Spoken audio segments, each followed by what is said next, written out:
السلام علیکم پیارے دوستو، جی این اسٹوری ٹی وی میں خوش آمدید۔ پیارے دوستو، بہت دن گزرے۔ خراسان میں ایک بوڑھی عورت رہتی تھی جس کا ایک ہی لڑکا طارق تھا۔ دیکھنے میں تو وہ ایک عام سا بچہ نظر آتا تھا، لیکن دراصل یہ بات نہ تھی۔ اس لڑکے کی کمر سے ایک تلوار لٹکی ہوئی تھی۔ جوں طارق بڑا ہوتا جا رہا تھا، یہ تلوار بھی بڑی ہوتی جا رہی تھی۔ ایک رات طارق نے ایک عجیب و غریب خواب دیکھا۔ اگلی رات اسے پھر وہی خواب نظر آیا۔ تیسری رات بھی اس نے یہی خواب دیکھا۔ اب طارق کو یقین ہو گیا کہ خواب ضرور سچا ہے۔ اس نے ارادہ کیا کہ وہ یہ خواب کسی کو نہیں بتائے گا، لیکن وہ اپنے جذبات کو نہ چھپا سکا۔ خوشی اور مسرت اس کے انگ انگ سے پھوٹ رہی تھی۔ اس کی ماں نے جب اس کا سبب پوچھا تو طارق بولا، اماں، رات میں نے ایک بہت عجیب و غریب خواب دیکھا ہے، لیکن میں یہ خواب کسی کو نہیں سنا سکتا۔ ماں نے مسکرا کر کہا، بیٹا تم اپنا خواب مجھے سنا ڈالو، میں کسی سے نہیں کہوں گی۔ طارق کہنے لگا، اماں، میں یہ خواب کسی کو نہیں سنا سکتا۔ ماں غصے ہو کر بولی، تمہیں سنانا پڑے گا، ورنہ یاد رکھو میں بہت برا سلوک کروں گی۔ لیکن طارق نے خواب نہ سنایا۔ اس پر ماں نے پہلے تو ناراض ہو کر خوب ڈانٹ ڈپٹ کی، پھر مار پیٹ کرنے لگی، لیکن طارق پر نہ ڈانٹ کا اثر ہوا اور نہ مار کا۔ اتفاق سے وہاں سے شہر کا قاضی گزر رہا تھا۔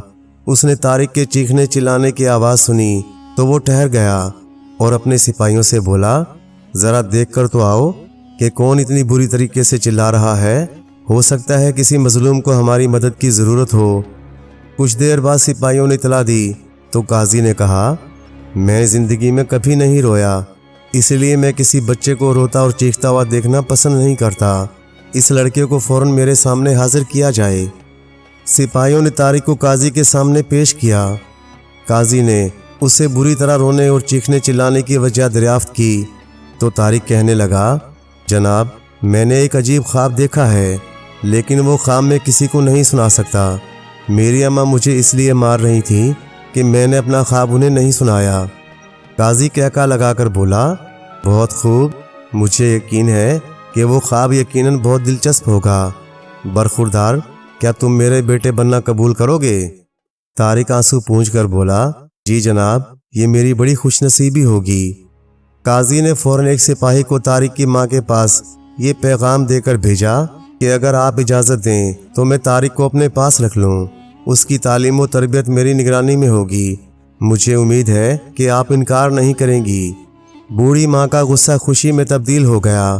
وہ دوڑتی ہوئی قاضی کی گاڑی کے پاس آئی اور اس نے قاضی کے ہاتھ چوم کر کہا، سرکار، آپ میرے لڑکے کو ساتھ لے جائیں، مجھے کوئی اعتراض نہیں۔ پھر اس نے طارق سے کہا، میرے نور نظر، تم ہمیشہ قاضی صاحب کی اطاعت گزار رہنا اور کبھی نافرمانی نہ کرنا۔ جب قاضی صاحب کی گاڑی کافی دور جا چکی تو اس نے کہا، برخوردار، اب بتاؤ کہ تم کیوں اتنی بری طریقے سے چیخ و پکار کر رہے تھے؟ طارق کہنے لگا، سرکار، اس کی وجہ یہ تھی کہ میری ماں مجھے مار پیٹ رہی تھیں۔ قاضی نے پوچھا، اور ماں تمہیں کیوں مار رہی تھی؟ طارق کہنے لگا، ماں مجھے اس لیے مار رہی تھیں کہ میں نے اسے اپنا خواب نہیں سنایا۔ یہ خواب میں کسی کو نہیں سنا سکتا۔ قاضی نے مسکرا کر پوچھا، کیا مجھے بھی نہیں؟ طارق بے خوفی سے بولا، جی نہیں۔ قاضی ہنس کر بولا، مجھے یقین ہے کہ گھر پہنچ کر تم ضرور اپنا خواب مجھے سنا دو گے۔ یہ کہہ کر قاضی نے کوئی اور بات چھیڑ دی، یہاں تک کہ وہ قاضی کے مکان پر پہنچ گئے۔ قاضی نے اپنے لڑکوں کو بلایا اور کہا، دیکھو میں تمہارے لیے کتنا پیارا ساتھی لایا ہوں، تم لوگ اس کے ساتھ کھیلا کرو، لیکن اسے کبھی تنگ مت کرنا۔ اس نے عجیب خواب دیکھا ہے جو یہ کسی کو نہیں بتا سکتا۔ سب سے بڑی لڑکی طارق سے کہنے لگی، تم وہ خواب مجھے ہی سنا ڈالو۔ طارق نے سر ہلا کر کہا، میں کسی کو نہیں سنا سکتا۔ منجلی لڑکی نے پوچھا، کیا مجھے بھی نہیں؟ طارق نے انکار میں سر ہلا دیا۔ تب چھوٹی لڑکی نے کہا، میں تو ضرور سنوں گی۔ طارق نے غصے سے کہا، اب اگر کسی نے ایک لفظ بھی کہا تو میں اسے پیٹ ڈالوں گا۔ قاضی کو طارق کی بات بہت ناگوار گزری۔ اس نے اپنے نوکروں کو حکم دیا، اس بدتمیز اور خود سر لڑکے کو یہاں سے لے جاؤ اور جب تک اس کے ہوش ٹھکانے نہ آ جائیں اسے حویلی میں واپس مت لانا۔ جو ہی قاضی کے نوکر طارق کو لے جانے لگے تو اس کی تلوار میان میں بہت زور زور سے ہلنے لگی۔ طارق خاموش رہا۔ قاضی کے نوکروں نے طارق سے بہت اچھا سلوک کیا، یہاں تک کہ وہ سب کچھ بھول گیا اور نوکروں میں بہت خوشی خوشی رہنے لگا۔ بہت دنوں بعد ایک دن قاضی کی چھوٹی لڑکی کا ادھر سے گزر ہوا تو طارق کو دیکھ کر اسے عجیب خواب کے متعلق یاد آ گیا۔ اس نے طارق سے کہا، اگر تم وہ خواب مجھے سنا دو تو میں تم سے شادی کر لوں گی۔ طارق نے جواب میں اسے 2-3 تھپڑ مارے اور بولا، میں پہلے ہی کہہ چکا ہوں اگر کسی نے مجھے تنگ کیا تو میں اسے ماروں گا۔ بیچاری لڑکی غصے میں روتی ہوئی اپنے باپ کے پاس پہنچی اور اس نے قاضی کو ساری بات سنائی۔ قاضی نے قسم کھا کر کہا، اب میں کسی قیمت پر بھی اس گستاخ کو زندہ نہیں چھوڑوں گا۔ اسی دن شہر کے باہر ایک پھانسی کا چبوترا بنایا گیا۔ شہر بھر کے لوگ اس شخص کا انجام دیکھنے کے لیے جمع ہو گئے جس نے قاضی کی لڑکی سے گستاخی کی تھی۔ عین اسی وقت جب طارق کو پھانسی دی جانے والی تھی، ایک سنہری گھوڑا گاڑی وہاں آ کر رکی۔ گاڑی پر شاہی علم لہرا رہا تھا اور اس گاڑی میں اس ملک کا سلطان بیٹھا ہوا تھا۔ سلطان نے حکم دیا، اس لڑکے کی جان بخشی کی جائے۔ سلطان نے پورا ماجرا سن کر کہا، میں اپنے ساتھ اس لڑکے کو لے جاؤں گا۔ مجھے یقین ہے کہ یہ لڑکا ضرور مجھے اپنا خواب سنا دے گا۔ قاضی نے ادب سے کہا، علی جا، آپ اسے اپنے ساتھ لے جائیے، ہم دوبارہ اس گستاخ کی شکل دیکھنا نہیں چاہتے۔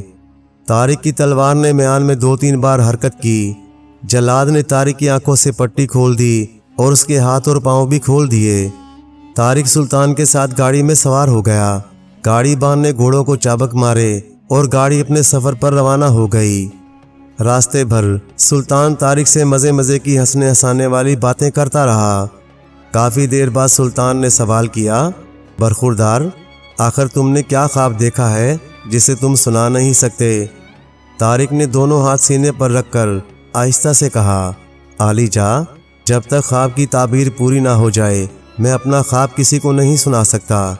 سلطان کہکا مار کر ہنسا اور کہنے لگا، بے شک تم اپنا خواب مجھے نہیں سنا سکتے، لیکن شہزادی منیزہ کو ضرور سنا ڈالو۔ طارق کہنے لگا، میں اپنا خواب کسی کو نہیں سنا سکتا۔ سلطان نے پھر کوئی بات نہ کی۔ اسے یقین تھا کہ شہزادی منیزہ اپنی عقل مندی اور ذہانت سے یہ راز اگلوا لے گی۔ جب گاڑی سلطان کے محل میں پہنچی، اس وقت شہزادی منیزہ باغ میں پھول چن رہی تھی۔ شاہی گاڑی دیکھ کر وہ بھاگتی ہوئی آئی۔ طارق کو باپ کے ساتھ دیکھ کر وہ ٹھٹک گئی۔ سلطان نے تعارف کراتے ہوئے کہا، منیزہ، دیکھو میں اسے پھانسی کے تختے سے اتار کر لایا ہوں۔ یہ بے وقوف محض ایک خواب کے پیچھے اپنی جان گنوا دیتا۔ سلطان ہنس کر کہنے لگا، اس نوجوان نے ایک ایسا خواب دیکھا ہے جو یہ کسی کو سنانا نہیں چاہتا، یہاں تک کہ قاضی نے غصے میں آ کر اسے پھانسی پر لٹکا ہی دیا ہوتا اگر اتفاق سے میں وہاں نہ پہنچاتا۔ سلطان نے طارق کو مہمان خانے میں ٹھہرایا۔ وہاں کافی عرصے تک اس کی خوب خاطر تواضع ہوتی رہی۔ ایک دن شہزادی منیزہ ادھر سے گزری۔ وہ زرق برق کپڑوں میں بالکل آسمانی مخلوق نظر آ رہی تھی۔ طارق نے اسے دیکھا تو دیکھتا رہ گیا۔ شہزادی منیزہ نے پوچھا، تم مجھے اپنا خواب سنا دو، میں وعدہ کرتی ہوں کہ میں تم سے شادی کر لوں گی۔ طارق نے سر جھکا کر کہا، اے آسمانی حور، میں اپنا خواب کسی سے اس وقت تک نہیں بیان کر سکتا جب تک اس کی تعبیر پوری نہیں ہو جاتی۔ کئی دنوں سے یہ راز میرے سینے میں محفوظ ہے اور نہ جانے کب تک یوں ہی پوشیدہ رہے گا۔ شہزادی منیزہ خواب سننے کے لیے اصرار کرنے لگی۔ پہلے تو طارق نے بہت نرمی اور ملائمت سے اسے ٹالتا رہا۔ آخر جب شہزادی کا اصرار بہت بڑھ گیا تو طارق نے جھنجھلا کر شہزادی کے منہ پر ایک تھپڑ مار دیا۔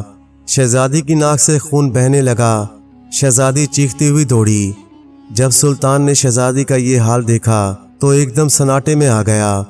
جب اس کو پورے واقعے کا علم ہوا تو اس نے غصے سے کہا، میں اس بدبخت نوجوان کو فاقوں سے مار دوں گا۔ معماروں سے فوراً کہا جائے کہ ایک اونچا مینار بنا کر اس گستاخ کو اس میں ڈال دیا جائے۔ فوراً بہت سے معمار ایک مینار تعمیر کرنے لگے۔ مینار تعمیر ہو رہا تھا کہ شہزادی کچھ معماروں کو الگ لے گئی اور انہیں اس بات پر آمادہ کیا کہ وہ مینار میں کھڑکی بنا دیں۔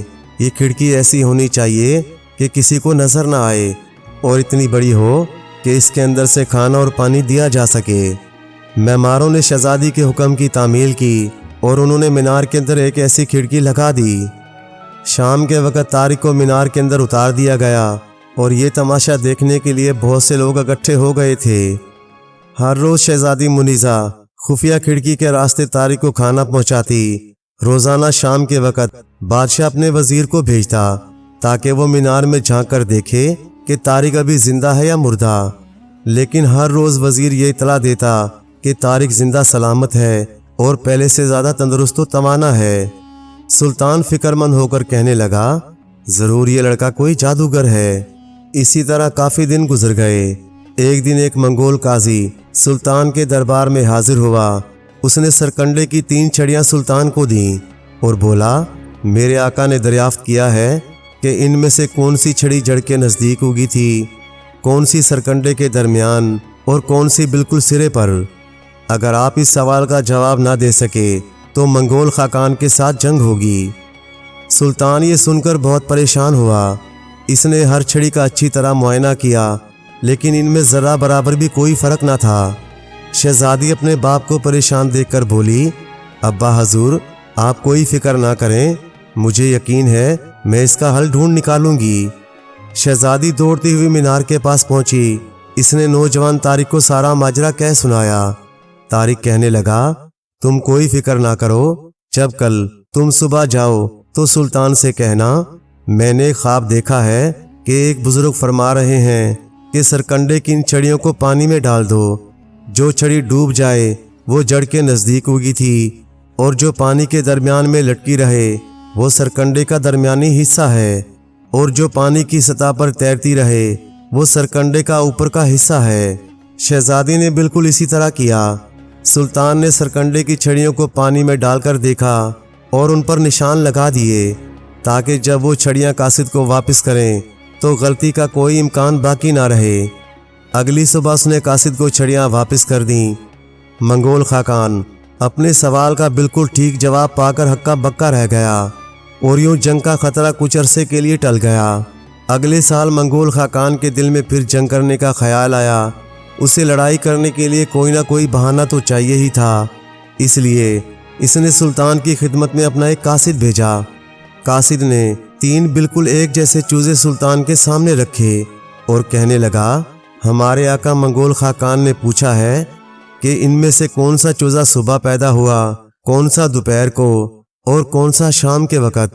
اگر اس سوال کا جواب 3 دن کے اندر اندر نہ دیا گیا تو ہمارے آقا منگول خاقان سے جنگ کے لیے تیار ہو جائیں۔ یہ سوال سن کر سلطان کا دل ڈوبنے لگا، کیونکہ بدقسمتی سے اسی سال طاعون کی وبا پھوٹنے سے ملک کی آبادی اور فوج کا بڑا حصہ موت کا شکار ہو چکا تھا۔ پچھلی دفعہ تو شہزادی کے خواب نے ملک کو تباہی اور جنگ سے بچا لیا تھا، لیکن اس بار کوئی صورت نظر نہیں آتی تھی۔ شہزادی نے اپنے باپ کو فکر مند دیکھ کر کہا، ابا حضور، آپ اتنے مایوس نہ ہوں، اللہ تعالیٰ ضرور کوئی نہ کوئی راستہ پیدا کر دے گا۔ یہ کہہ کر شہزادی دوڑتی ہوئی مینار کے پاس پہنچی اور اس نے طارق کو ساری بات کہہ سنائی۔ طارق کہنے لگا، فکر نہ کرو، روز کی طرح آج رات بھی تم سونے کے لیے لیٹ جاؤ، رات کے پچھلے پہر اٹھ کر بیٹھ جاؤ اور بتانا کہ تم نے خواب میں دیکھا ہے کہ سلطان منگول خاقان کے سوال کا جواب نہ دے سکا، اس لیے منگول تمہیں اٹھا کر لے جا رہے ہیں۔ اتنے میں مینار سے ایک لڑکا نمودار ہوتا ہے، وہ منگولوں کے سوال کا جواب دے دیتا ہے۔ شہزادی نے بالکل اسی طرح کیا جیسا اس نے کہا تھا۔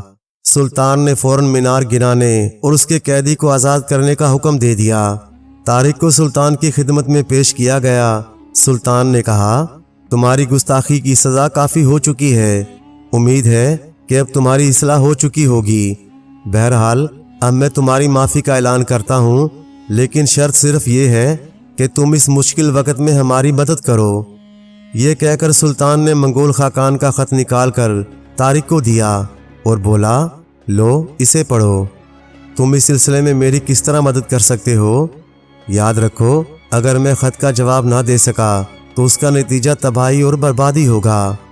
نوجوان طارق نے خط پڑھا اور بولا، آپ اطمینان رکھیں، میں آپ کی مدد کر سکتا ہوں۔ پہلے آپ بالکل ایک جیسے 3 پیالے منگوا لیجئے، ایک پیالے میں جنسی، دوسرے میں گیہوں اور تیسرے میں جو بھرے ہوئے ہوں۔ جو چوزا گیہوں کھائے وہ صبح پیدا ہوا، اور جو چوزا جو کھائے وہ دوپہر میں پیدا ہوا، اور جو جنسی کھائے وہ رات کے وقت پیدا ہوا۔ سلطان نے طارق کی بات پر عمل کیا۔ اس طرح اس نے چوزے شناخت کر لیے۔ اس نے تینوں چوزوں پر نشان لگا کر انہیں منگول خاقان کو واپس بھیج دیا۔ منگول خاقان کا منصوبہ دھرے کا دھرا رہ گیا۔ وہ بہت ناراض ہوا۔ اس نے اپنی خالہ کو بلوایا، جو ملک میں سب سے زیادہ چالاک اور مکار جادوگرنی تھی۔ اس نے بتایا، تمہارے سوالوں کے جواب سلطان نے نہیں دیے، کیونکہ وہ بالکل سادہ لو شخص ہے۔ ان پہلوؤں کا جواب دینے والا بوڑھی ماں کا بیٹا ہے۔ اگر یہ لڑکا زندہ بچا تو کسی دن تخت پر بیٹھے گا۔ اگر سلطان کا ملک فتح کرنا چاہتے ہو تو پہلے اس لڑکے کو کسی طرح یہاں بلا کر قتل کر ڈالو، ورنہ میں دیکھ رہی ہوں کہ وہ لڑکا تمہارے لیے بھی خطرناک ثابت ہو سکتا ہے۔ منگول خاقان نے فوراً ایک قاصد کے ذریعے سلطان کو پیغام بھیجا کہ محل میں جو نوجوان ٹھہرا ہوا ہے اسے کسی تاخیر کے بغیر ہماری خدمت میں بھجوا دیا جائے، ورنہ منگول فوج تمہارے ملک کو تباہ و برباد کر دے گی۔ سلطان منگول خاقان کے خط کو پڑھ کر بے حد رنجیدہ ہوا، کیونکہ وہ طارق کی خدمت کا بہت شکر گزار تھا۔ سلطان نے جب یہ بات طارق کو بتائی تو طارق خاقان کی فرمائش سن کر ہنس پڑا اور کہنے لگا، عالی جاں، آپ میرے علاوہ میرے ہمشکل 2 لڑکے اور تلاش کر دیجئے، باقی کام میں خود کر لوں گا۔ سلطان نے طارق کے ہمشکل 2 لڑکوں کو تلاش کیا اور طارق کے حوالے کر دیا۔ تب طارق نے انہیں بالکل اپنے جیسے کپڑے اور جوتے پہنائے۔ اب ان میں بالکل کوئی فرق نظر نہیں آ رہا تھا۔ سلطان نے تینوں لڑکوں کو قاصد کے ساتھ منگول خاقان کے پاس بھیج دیا۔ منگول خاقان فوراً لڑکوں کو اپنے خاص کمرے میں لے گیا۔ اس نے بڑی محبت سے ان تینوں کی خیریت دریافت کی۔ تینوں لڑکوں نے ایک آواز ہو کر خاقان کے جواب میں ایک ہی بات کہی۔ منگول خاقان نے انہیں بیٹھنے کا اشارہ کیا۔ تینوں ایک ہی وقت میں بیٹھے، تینوں ایک ہی وقت میں کھڑے ہوئے۔ منگول خاقان ان میں کوئی فرق محسوس نہ کر سکا۔ منگول خاقان کی خالہ بولی، جو لڑکا تمہیں درکار ہے اسے تم کل آسانی سے پہچان لوگے۔ جس لڑکی کی آستینیں پھٹی ہوئی دیکھو اسے کل فوراً قتل کر دینا۔ رات کے وقت جادوگرنی اس کمرے میں داخل ہوئی جہاں تینوں لڑکے ایک ہی پلنگ پر سو رہے تھے۔ اس نے اپنے جنتر منتر سے دریافت کر لیا کہ ان لڑکوں میں سے طارق کون ہے۔ پھر اس نے کینچی نکالی اور طارق کی آستینیں کاٹ دیں اور خاموشی سے واپس چلی گئی۔ صبح جب تینوں لڑکے سو کر اٹھے تو انہوں نے طارق کی آستینیں کٹی ہوئی دیکھیں تو باقی 2 لڑکوں نے بھی اپنی اپنی آستینیں کاٹ کر پھینک دیں۔ یہ تینوں لڑکے منگول خاقان کے ساتھ ناشتہ کرنے پہنچے۔ جادوگرنی ایک کھڑکی سے باہر دیکھ رہی تھی۔ وہ سمجھ رہی تھی کہ وہ ان لڑکوں کو نہیں دیکھ رہی، حالانکہ ہر جادوگرنی کے پیچھے بھی ایک آنکھ ہوتی ہے۔ جادوگرنی نے فوراً دیکھا کہ تینوں لڑکوں کی آستینیں کٹی ہوئی ہیں۔ ان میں اب پھر کوئی فرق نہ رہا، اور منگول خاقان ایک بار پھر طارق کو پہچاننے میں ناکام ہو گیا۔ آخرکار طارق نے تینوں لڑکوں کو واپس خراسان بھیج دیا۔ شہزادی منیزہ اور سلطان دونوں طارق کی خیر آمد پر بہت خوش ہوئے۔ سلطان کو زیادہ عرصے تک امن و چین سے رہنا نصیب نہ ہوا، کیونکہ ایک دن پھر منگول خاقان نے پھر طارق کو بلا بھیجا۔ قاصد نے سلطان کو منگول خان کا پیغام دیا کہ یہ لڑکا طارق بے حد خطرناک ہے، اسے فوراً ہماری خدمت میں واپس بھیج دیا جائے، لیکن اس بار اسے اکیلا ہی بھیجا جائے۔ سلطان اور اس کی بیٹی بے حد رنجیدہ ہوئے۔ شہزادی تو رنج اور افسوس سے رونے لگی۔ طارق کہنے لگا، کوئی فکر نہ کرو، میں ہر کام بالکل ٹھیک کر دوں گا۔ کل صبح فجر کے وقت میں یہاں سے روانہ ہو جاؤں گا۔ اگلی صبح طارق اپنے سفر پر روانہ ہو گیا۔ چند دن بعد وہ منگول خاقان کے پاس پہنچ گیا۔ جادوگرنی محل کے دروازے پر کھڑی تھی۔ وہ طارق کو دیکھ کر آہستہ سے بولی، تم آخری بار اس دروازے سے گزر رہے ہو، اب جیتے جی تمہیں واپس لوٹنا نصیب نہیں ہوگا۔ طارق کے پہلو سے لٹکی ہوئی تلوار میان میں 2-3 بار زور زور سے ہلی، لیکن طارق نے جادوگرنی کی بات پر کوئی توجہ نہ دی۔ جب طارق صحن میں پہنچا تو وہاں 15-20 منگول تلواریں سوتے کھڑے ہوئے تھے۔ طارق کی تلوار میان سے بجلی کی طرح نکلی اور ذرا سی دیر میں اس نے منگولوں کو گاجر مولی کی طرح کاٹ کر پھینک دیا۔ جادوگرنی نے اپنے کالے علم کے ذریعے اسے دیکھ لیا کہ جب تک طارق کے پاس یہ تلوار ہے کوئی اس کا بال بھی بینکا نہیں کر سکتا۔ اس نے بہت مکاری سے تلوار چرانے کی کوشش کی، مگر تلوار اچھل کر میان سے باہر نکلی اور اس نے جادو کرنے کی ناک جڑ سے کاٹ ڈالی۔ وہ روتی پیٹتی منگول خاقان کے پاس پہنچی۔ منگول خاقان نے پوری فوج کو حکم دیا کہ طارق کو پکڑ کر اس کی تلوار چھین لیں، لیکن تلوار نے پوری فوج کا صفایا کر دیا۔ البتہ منگول خاقان کو ایک خراش تک نہ آئی۔ ادھر سلطان نے بہت سی فوج اکٹھی کی اور خلیفہ نے بغداد سے اس کی مدد کے لیے ایک زبردست لشکر بھیجا۔ اس زبردست فوج کو لے کر سلطان اور شہزادی منیزہ منگولوں سے جنگ کرنے کے لیے چل پڑے۔ جب وہ منگولوں کے ملک سے 1 میل کے فاصلے پر تھے تو انہیں طارق واپس آتا ہوا دکھائی دیا۔ چھوٹی سی تلوار اس کے پہلو سے لٹک رہی تھی۔ طارق نے انہیں بتایا کہ اس نے کیا کارنامہ سر انجام دیا ہے۔ تب سلطان کی فوج نے خوشی سے نعرے لگانا شروع کر دیے۔ پھر طارق کو ایک جلوس کی صورت میں محل لے جایا گیا اور سلطان نے اسے اپنے پاس بٹھایا اور کہا، بیٹے، تمہاری بہادری، دانشمندی اور وفاداری نے پورے ملک کو بچا لیا ہے۔ اب تم میری بیٹی شہزادی منیزہ کے ساتھ شادی کرو گے۔ یہ سنتے ہی دربار میں خوشی کی لہر دوڑ گئی۔ طارق کی آنکھوں میں آنسو آ گئے اور وہ کہنے لگا، عالی جا، میں ایک معمولی بوڑھی کا بیٹا ہوں۔ آپ کی شہزادی سے میری شادی میرے لیے باعث فخر ہوگی، لیکن کیا آپ کو واقعی مجھ جیسے ادنا شخص پر بھروسہ ہے؟ سلطان مسکرا کر بولا، تم نے 3 بار میری سلطنت کو تباہی سے بچایا ہے۔ تم نے وفاداری، عقل اور جرت کا ثبوت دیا ہے۔ اگر کوئی شخص شہزادی منیزہ کے قابل ہے تو وہ تم ہو۔ شہزادی منیزہ شرما گئی، لیکن دل ہی دل میں وہ بہت خوش تھی۔ شادی کی تیاریاں زور و شور سے شروع ہو گئیں۔ پورا شہر جشن میں ڈوب گیا۔ ہر طرف چراغاں تھا، نکارے بج رہے تھے، پھول برسائے جا رہے تھے۔ شادی کے دن طارق نے وہی تلوار اپنی کمر سے باندھی جو بچپن سے اس کے ساتھ تھی۔ جب نکاح مکمل ہوا تو اچانک آسمان پر بادل چھا گئے، بجلی کڑکنے لگی اور طارق کی تلوار چمکنے لگی۔ سب حیران رہ گئے۔ تلوار سے ایک نور نکلا اور ایک آواز گونجی، طارق، اب تیرا خواب پورا ہو گیا۔ طارق چونک گیا۔ سلطان نے پوچھا، بیٹے، یہ کیا ماجرا ہے؟ طارق نے پہلی بار مسکرا کر کہا، عالی جا، میرا خواب یہ تھا کہ ایک دن میں ایسی تلوار کا مالک بنوں گا جو روشنی اور سچائی کی علامت ہو۔ میں نے خواب میں دیکھا تھا جب یہ تلوار نور برسائے گی تو اس وقت میری زندگی کا مقصد پورا ہو جائے گا۔